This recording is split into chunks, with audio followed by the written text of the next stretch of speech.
गढ़ जागृति में मैं आज एक और किस्सा लेके आया हूँ। लक्ष्मीकांत पांडे जी फेसबुक पे अपने पेज पे लिखते हैं एक बहुत अच्छी मार्मिक कहानी। घर में बहुत शांति फैली हुई थी। पत्ता भी हिलता तो उसकी आहट सुनाई देती। उससे ज़्यादा मौन और खामोशी तो वैदेही जी के मन में थी। घर में दो शख्स मौजूद थे और उसके बावजूद दोनों अलग अलग कमरों में थे। अचानक गिलास गिरने से आवाज़ आई और वैदेही जी की तंद्रा टूटी। उठकर रसोई में गई तो देखा पति सोमेश जी जमीन पर गिरे पानी को साफ कर रहे थे। आप रहने दीजिए, मैं साफ कर देती हूँ। पानी पीने आया था, पता नहीं अचानक हाथ से कैसे गिलास गिर गया। अरे रे कोई बात नहीं, हो जाता है कभी कभी। वैदेही जी सोमेश जी के हाथ से पोछा लेकर फर्श साफ करने लगी। सोमेश जी को उनकी ये चुप्पी बर्दाश्त नहीं हो रही थी, इसलिए वो बोले, चलो पड़ोस के मंदिर में संध्या आरती करके आते हैं, मेरा मन नहीं है जी। कहते हुए वैदेही जी ने टाला। आपको जाना है तो जाइए, आखिर कब तक बेटे का इंतज़ार करती रहोगी। सोमेश जी ने संभालते हुए बात को कहा। 4-5 दिन बाद आ तो जाएगा ना। तो वैदेही जी ने बोला, हाँ पता है, कैसे आएगा। इस बात में वैदेही जी का तंज था। अब छोड़ो भी, क्यों उम्मीद कर कर बैठी हो। बेवजह जितना ज़्यादा उम्मीद करोगी उतना ही तुम परेशान होगी। वैदेही जी का जवाब था, मैं भी तो माँ हूँ। कहते कहते वैदेही जी फूट फूट कर रोने लगी। लेकिन इस बार सोमेश जी ने उन्हें चुप नहीं कराया, बल्कि उनका हाथ अपने हाथ में लेकर चुपचाप उन्हें रोने दिया। जब से वंश की शादी हुई है तब से वो हर बार यही सिलसिला करता है। वंश सोमेश जी और वैदेही जी का इकलौता बेटा था।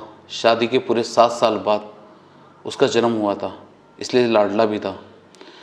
उसकी शिक्षा दीक्षा पर माता पिता ने बहुत अच्छे से ध्यान दिया था। पढ़ा लिखा कर उसे इंजीनियर बनाया।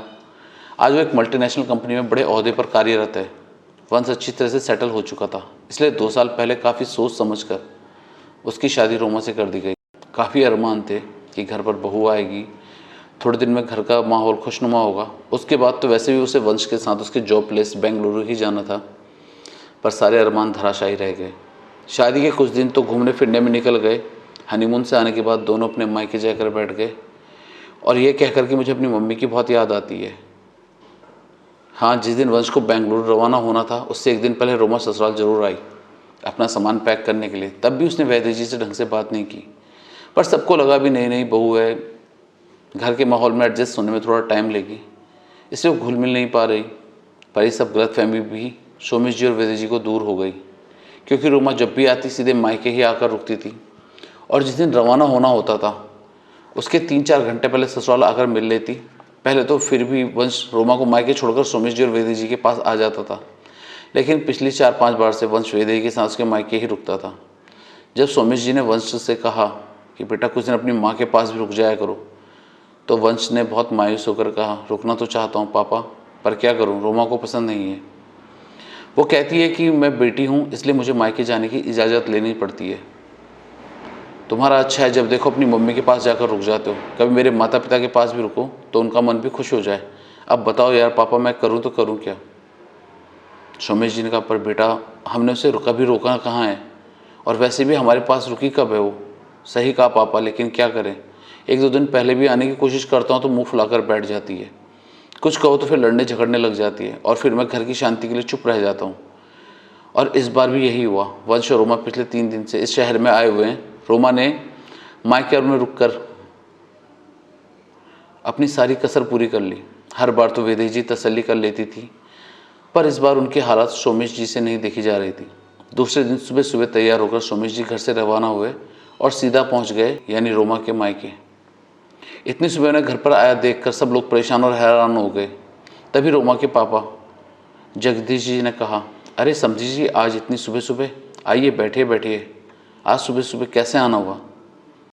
सोमेश जी ने अपना तंज कसते हुए कहा, समझी जी बस आपसे इजाज़त लेने आया हूँ।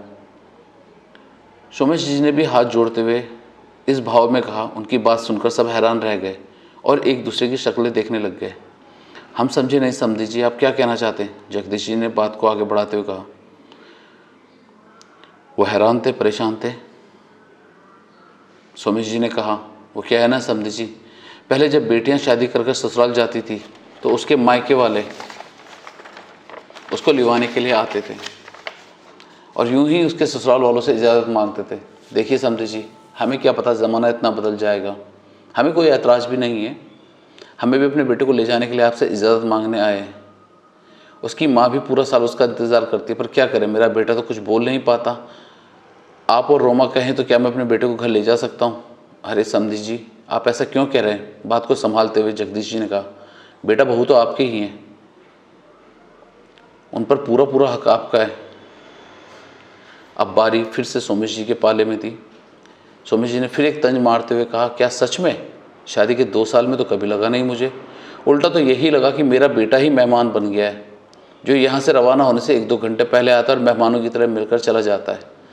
तब आखिर रोमा के पापा यानी जगदीश जी ने कहा, पत्नी पर पहला अधिकार पति का होता है और साथ साथ उसके ससुराल का।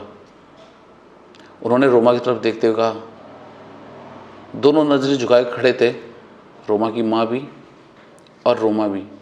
आखिर में रोमा के पापा बोले, माफ़ करना समधी जी, गलती आपकी नहीं, गलती हमारी है। हमने कभी इस तरफ ध्यान ही नहीं दिया। बेटी की शादी तो कर दी, पर कभी ये नहीं देखा कि वो अपने ससुराल में किस तरह का व्यवहार रखती है। उन्होंने फिर रोमा की तरफ रूबरू होकर कहा, रोमा जाओ अपना सामान पैक करो, तुम आज ही अपने ससुराल जा रही हो, और याद रखना जैसे तुम्हारे मम्मी पापा तुमसे मिलने के लिए इंतज़ार करते हैं, वैसे ही तुम्हारे पति के मम्मी पापा भी उनसे मिलने के लिए इंतज़ार करते हैं। अगर यहाँ मिलने आती हो तो कम से कम दोनों जगह बैलेंस बनाकर चलो, और मेहमानों की तरह ससुराल जाना है तो माफ़ करना, आज के बाद तुम्हारे मायके में तुम्हारा स्वागत भी मेहमानों की तरह ही होगा। याद रखना कोई शिकायत का मौका ना मिले। अपने पापा के कड़े स्वर को देखकर रोमा कुछ ज़्यादा नहीं बोल पाई और ना ही उसकी हिम्मत हुई। उसने अंदर जाकर अपना और वंश का सामान पैक किया और सोमेश जी के साथ ससुराल रवाना हो गई। इधर घर की डोरबेल बजी तो वेदे जी ने जाकर खोला। सामने बेटे बहू को देखकर वो बहुत खुश हुई। अरे तुम लोग आज ही जा रहे हो क्या? वेदे जी के सवाल सुनकर बेटा और बहू झेंप गए, पर फिर वंश माँ को गले लगाते हुए बोला, नहीं माँ, इस बार हम कुछ दिन आपके पास रुक कर जाएंगे, वहाँ आपके बिना मन नहीं लगता था। सच में? वेदे जी के चेहरे पर प्रफुल्लित भाव थे। रुको रुको, अभी आए। वेदे जी फटाफट भागती पूजा के घर में गई और वहाँ से पूजा की थाली लेकर आई। बेटे बहू की आरती उतारकर उन्हें घर में लिवा लाई। थोड़ी देर बाद सोमेश जी भी घर में आए। वेदे जी को खुशी को देखकर वो भी खुश हो गए। वेदे जी ने पूछा, कहाँ चले गए थे सुबह सुबह? देखो बच्चे घर आए हैं, अब ये कुछ दिन यहीं रुकेंगे। सोमेश जी ने बिल्कुल हल्का सा जवाब दिया, अच्छा ये तो बड़ी खुशी की बात है, कहकर सोमेश जी अपने कमरे में चले गए। पर ना उन्होंने कभी अपनी पत्नी को यह बताया और न ही उनके बेटे बहू को बताने दिया। बेटे बहू अचानक रुकने के लिए घर कैसे आ गए? आखिर वो एक माँ का विश्वास को बनाए रखना चाहते थे। ज़रूर नहीं कि कुछ तोड़ने के लिए पत्थर ही मारा जाए, लहजा बदल कर बोलने से भी बहुत कुछ टूट जाता है। दोस्तों, ये कहानी आज मैं इसलिए बता रहा हूँ क्योंकि आज 8वां श्राद्ध है और मेरी मम्मा का श्राद्ध है आज। और मैं इस कहानी के माध्यम से आपको ये कहना चाहूँगा कि आप जीते जीते अपने माँ बाप का दिल ना दुखाएं। भाव बहुत मायने रखता है। अगर आपका भाव अपने माता पिता के लिए पॉजिटिव है तो आप चाहे कितनी भी कठिनाई में होंगे, आपका रास्ता खुलेगा और आप आगे बढ़ेंगे।